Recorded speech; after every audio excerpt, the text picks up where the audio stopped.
El gobierno ha tomado la determinación, es una medida que apunta por supuesto a transitar este duro momento de la crisis, tema del cual estamos hablando incluso con Miguel Ponce, uno de nuestros invitados, ha tomado la determinación de postergar parte de lo que se pagan las facturas de gas en un 20% para que eso se abone recién en el mes de diciembre y no venga la factura recargada justamente en los meses donde se produce el mayor consumo. La medida ha trascendido en el día de ayer, fue parte, si se quiere, de un reclamo que hicieron los dirigentes radicales de hacer algo con respecto a las tarifas.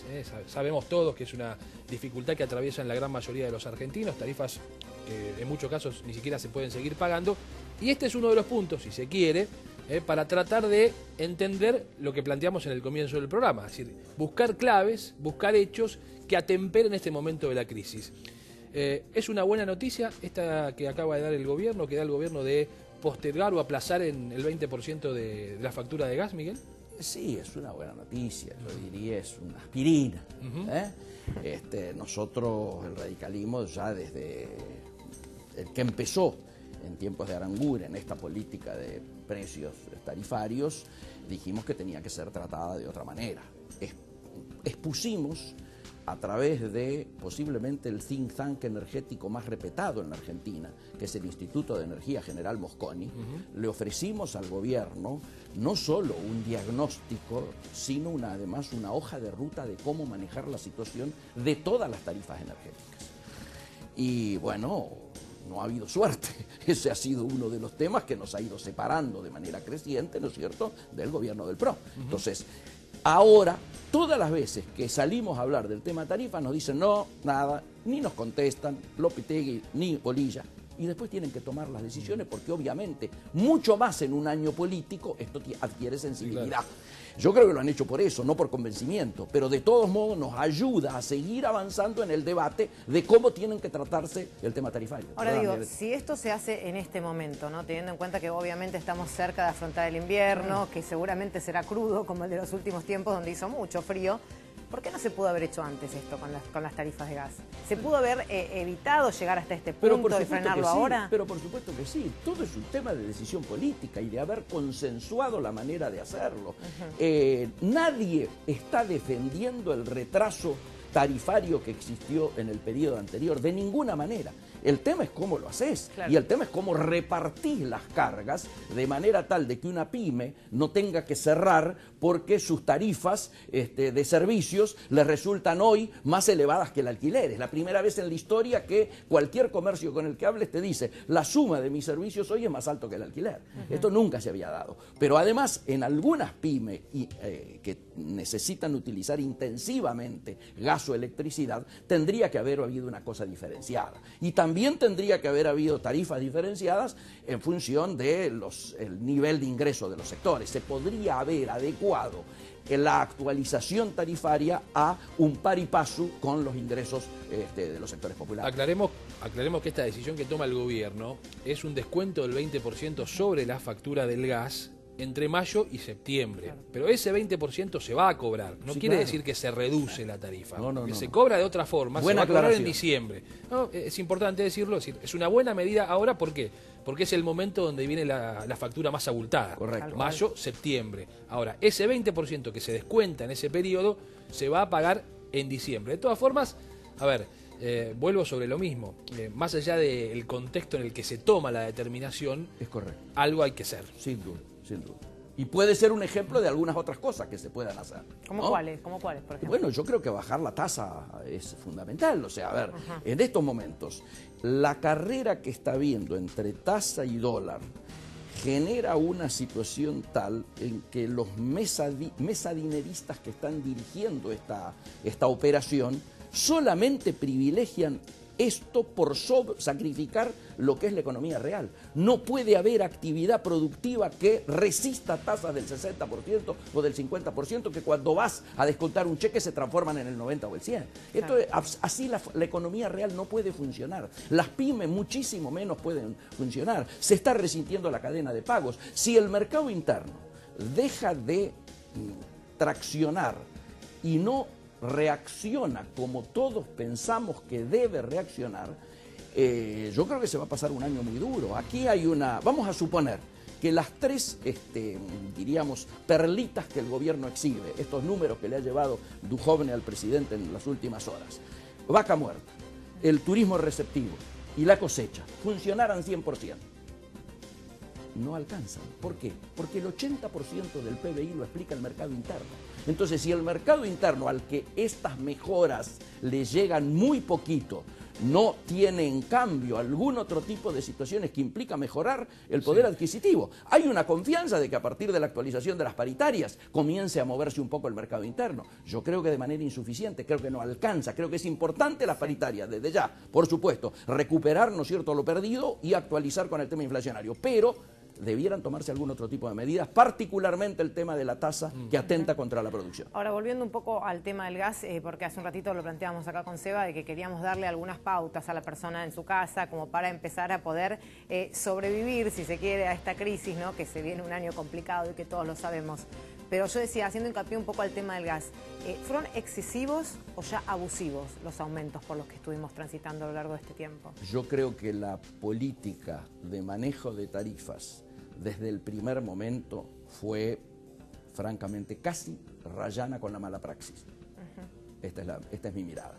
Por lo tanto, me inclino más hacia tu calificativo de abusivos, porque se podría muy bien haber hecho un planteo, como el que Seba decía recién, de aplanar y pagar el shock que ibas a pagar cuando aumentaba tu consumo, distribuirlo en el tiempo, en los meses en los que consumes menos y vas a gastar menos. Quiero volver a este tema, Miguel, con respecto a lo que recién planteabas sobre las tasas, ¿no? La tasa alta que por supuesto enfría la economía, la plancha, digamos, es muy difícil poder avanzar con tasas de ese nivel, aunque claro, el Banco Central las aplica para frenar el dólar, porque sabemos que el dólar es, si se quiere, como decía ayer Javier Milei, un precio más de la economía, pero para los argentinos no es un precio más. Por supuesto que no. Es el precio. No, pero además somos una economía bimonetaria. Bimonetaria, claramente. Ahora, ¿no hay una falta de compromiso de algunos sectores, me refiero quizá al sistema financiero, de cobrar una tasa mucho más alta cuando se propone un crédito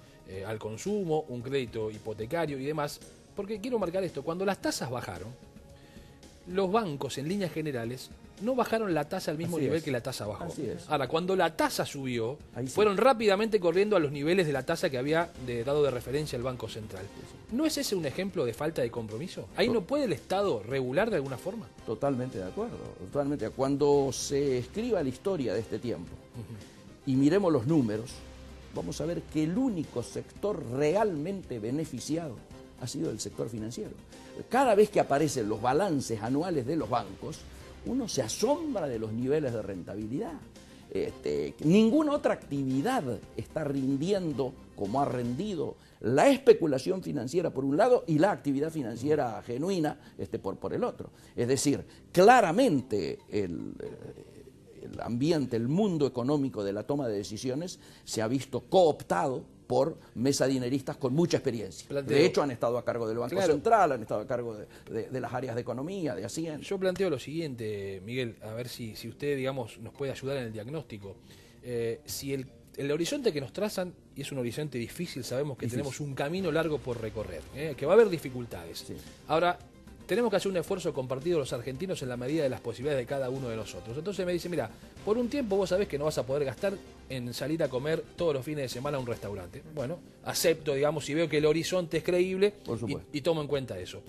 Lo mismo para este sistema financiero, decir, bueno, señores, ustedes ganaron mucho dinero. El Estado no puede llamar y decirles, a ver, durante un tiempo, hagan ustedes también el esfuerzo, que el esfuerzo sea compartido. Absolutamente, pero además, la gente va a hacer un esfuerzo si visualiza que ese esfuerzo sirve y es compartido con equidad. El primer punto de un acuerdo político, económico y social tiene que ser una profunda reforma impositiva que grave a aquellos sectores con mayor capacidad contributiva, como es en este caso lo que vos mencionabas del sector financiero, y levante una grosería que estamos viviendo, donde todavía está grabado el salario, está grabado la producción, está grabada las exportaciones y el comercio exterior, están grabados los generadores de empleo, están grabadas las pymes. Tendría que haber discriminado una carga impositiva para las pymes en relación a la gran empresa. Tendría que haber políticas también impositivas diferenciadas para las famosas economías regionales con las cuales nos llenamos la boca en los discursos, pero hoy están atravesando un momento de suma dificultad, en algunos casos hasta por impericia. Lo que ha ocurrido con la fruta del Valle del Río Negro por no hacer los controles adecuados es una muestra atentatoria también de una mala praxis en un determinado sector que debía controlar. Es decir, nos parece importante que sea visualizado la necesidad de un esfuerzo con equidad, donde la gente visualice que el que más tiene es el que más está poniendo. En este caso lo ponemos como ejemplo el sector financiero que vos hacías referencia. Ponce, la persona que nos está mirando ahora, ¿no? Seguramente la mujer o el hombre que es, en este caso, que tiene una familia, tal vez la mujer no trabaja, hace las cosas de su casa, tiene hijos, el marido es el que trabaja, tiene un trabajo de un sueldo más o menos, porque hoy sabemos que los sueldos grandes ya casi tampoco existen. Digo, ¿qué le podemos decir a esa persona? ¿Cómo puede ahorrar? ¿Cómo puede hacer o en qué cosas puede, digamos, gastar menos como para hacer que ese dinero que ingresa a su casa le rinda, teniendo en cuenta lo que hablábamos hace un rato, ¿no? Los tarifazos, lo que se paga de servicios, lo que todo aumenta día a día, menos el sueldo de la gente. Mira, podríamos hacer como Elita de Lázari en su momento y decir que la gente camine, compare, busque precio. Aproveche todas y cada una de las ofertas que a fin de año a fin de semana se hacen o determinados días de la semana se hacen con determinadas tarjetas. Todos se han convertido en especialistas en la utilización de esas ofertas semanales. Pero objetivamente hay cosas donde no se puede achicar. Exacto. Digo, ha caído en la utilización de remedios, han caído los productos de primera necesidad. Si uno compara a cuánto estaban por los productos de primera necesidad en febrero del año pasado, del 2018, versus febrero del 2019, en todos los consumos populares han superado el 100%. Es decir, la inflación no es homogénea, es mucho más heterogénea de lo que pensamos. Sí, bueno, y donde está más cargado es en los consumos populares. La inflación del trabajador es mucho más alta que la inflación del INDEC. Absolutamente. Sin dudas. Absolutamente. Y en ese sentido sería muy importante, otra de las medidas que nosotros hablábamos para el corto plazo, levantar urgentemente el IVA de los consumos populares, de la canasta familiar. Esto claramente puede ser tomado. Claro, lo que pasa es que yo, por ejemplo, otra vez escuchaba a una persona, ¿no?, que hablaba del tema del gas y decía, bueno, por ejemplo, una manera de ahorrar es cuando uno se va de su casa a apagar el termotanque o el calefón para que no consuma el gas del piloto. O sea, son cosas que son imposibles porque, a ver, cuando uno llega a su casa, si vos lo apagás y después tenés que esperar a que caliente el agua, o sea, me parece que no va por ese lado. O sea, ¿cómo ahorrar de esa manera no existe? Por eso yo decía, hay ciertas cosas que son inelásticas, es decir, imposibles. Son imposibles. Obviamente todos queremos el uso racional de la energía, está muy bien que se haga docencia para el uso racional de la energía, se va a ir agravando el problema energético a nivel mundial, desde ya que sí, como también el tema del uso del agua, el uso racional del agua, etcétera. Pero estamos en una situación en la cual, si nosotros nos metiéramos a dedicarle tiempo a eso, casi sería una burla a los que hoy no están pudiendo llegar, ¿no? A ver, podemos trazar un camino de dificultades, espinoso, pero con un horizonte en el futuro, Miguel, a su criterio. Creo que sí, dependiendo de nosotros y haciendo una convocatoria patriótica a que la dirigencia nacional se ponga los pantalones largos, que dejemos de lado esta grieta, como yo te decía recién, que nos impide cualquier tipo de solución o de acercarnos a cualquier tipo de solución y que marchemos rápidamente a una convocatoria, ¿no es cierto?, de un acuerdo político, económico y social que, por supuesto, yo lo espero para el próximo gobierno a esta altura. Para el corto plazo, esta agenda de emergencia, de salvataje de las pymes y el trabajo a que hacía referencia, porque me parece que esto hay que plantearlo en el Parlamento, ya no más en el Poder Ejecutivo Nacional. Ha sido muy claro, Miguel, ¿eh? Muchas gracias por haber venido. Muchísimas gracias a ustedes. Muchas gracias.